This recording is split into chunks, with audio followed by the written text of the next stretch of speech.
anda mais a cavalo, só compra carro importado. Eu conservo a minha tropa e o meu cavalo ensinado.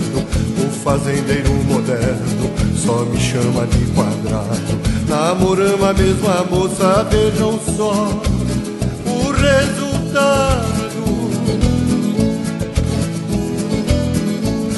Um dia a moça falou, pra não haver discussão, vamos fazer uma aposta, a corrida da paixão.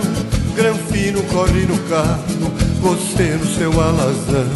Eu vou pra minha fazenda esperar lá no portão. Quem dos dois chegar primeiro vai ganhar meu coração.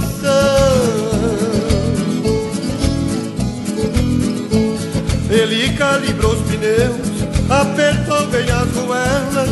Eu ferrei o meu cavalo, que tem asa nas canelas. Granfino entrou no carro, pulei em cima da sela. Ele funcionou o motor, fechou as 4 janelas. Chamei o macho na espora, bem por baixo das costelas.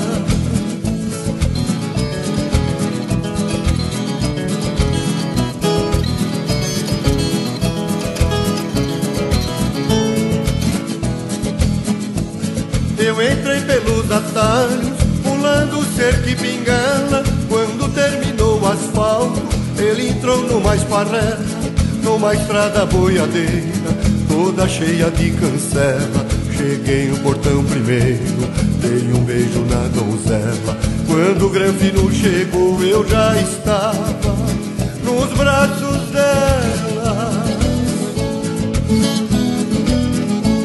O progresso é coisa boa, reconheço e não discuto, mas aqui no meu sertão, meu cavalo é absoluto.